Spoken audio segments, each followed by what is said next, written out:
7 năm trước, từ một sự lóe sáng nội tâm, từ sức mạnh trực giác, tác giả Hà Huy Thanh đã viết nên cuốn sách Tình Thương. Triết lý tình thương gồm sự thấu hiểu, chia sẻ và kiến tạo giải pháp giúp con người thích nghi và hóa giải hoàn cảnh, được hiểu như là một hành thuyết. Cuốn sách nhanh chóng thu hút sự chú ý và được giới thiệu trên đài truyền hình Việt Nam, lan tỏa thông điệp tình thương đến đông đảo công chúng. Hàng loạt bài viết từ các tên tuổi lớn như giáo sư, nhà giáo nhân dân Nguyễn Lân Dũng. Có một lịch lâu dài gắn với sự tồn tại của con người, thiếu tình thương thì thật là bất hạnh. Giáo sư Phong Lê, nguyên viện trưởng Viện Văn học Việt Nam, đã ca ngợi giá trị nhân văn của cuốn sách, cũng như chính họ đã ứng dụng thành công hành thuyết tình thương. Là tương lai dân tộc nó sẽ sáng sủa bởi những thế hệ biết lấy tình thương làm cái trụ cột. Một năm sau khi ra mắt, Đài truyền hình Việt Nam một lần nữa đưa tin về sự kiện kỷ niệm với sự tham gia của nhiều diễn giả và người đọc đã ứng dụng cuốn sách vào thực tiễn cuộc sống.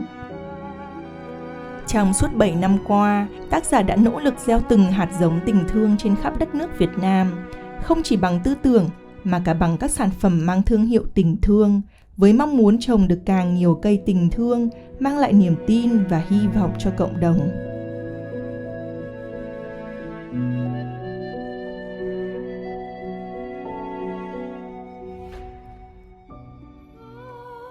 Cuốn sách Tình Thương không dừng lại ở Việt Nam, nó đã được dịch sang tiếng Ý với tên gọi Compassion, tiếp tục lan tỏa giá trị của tình thương ra thế giới.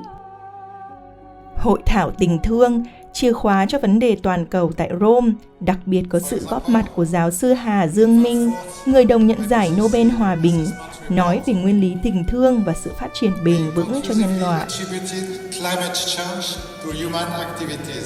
Trong một cuộc gặp gỡ đầy ý nghĩa tại quảng trường Thánh Peter, tác giả Hà Huy Thanh đã tặng giáo hoàng Francisco phiên bản tiếng Ý của cuốn sách, đồng thời gửi gắm thông điệp tình thương, chìa khóa cho vấn đề toàn cầu.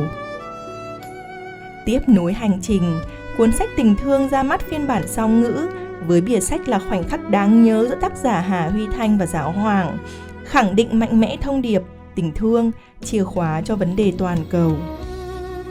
Tác giả Hà Huy Thanh chia sẻ, hành trình tình thương là hành trình tìm về cội nguồn văn hóa của mỗi dân tộc. Điểm chung của mỗi dân tộc, mỗi tôn giáo, mỗi con người là tình thương.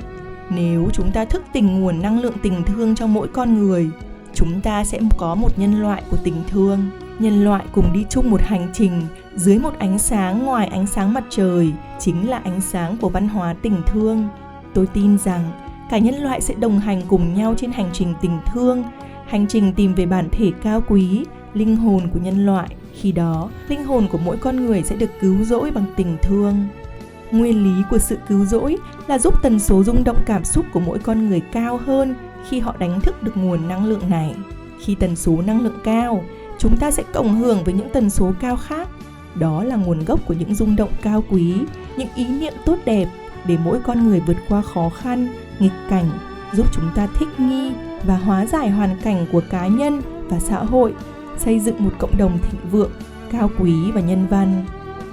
Trong suốt 7 năm qua, tác giả đã sống và thực hành nguyên lý thấu hiểu, chia sẻ và kiến tạo giải pháp mỗi ngày để giải quyết các vấn đề cá nhân và thực hiện sứ mệnh của mình. Những nỗ lực này đã được ghi nhận và đánh giá cao bởi bạn bè quốc tế. Những thành tựu cá nhân mà tác giả đạt được đều từ sự thực hành tình thương mỗi ngày. Hiện nay, cộng đồng Compassion đang hình thành, tạo ra những thành tựu nhiệm màu. Cuốn sách Tình Thương không chỉ là một tác phẩm văn học mà còn là một hành trình tâm linh, kết nối và lan tỏa tình thương vượt qua biên giới. Hãy cùng chúng tôi tiếp tục hành trình này vì một thế giới tràn đầy tình thương.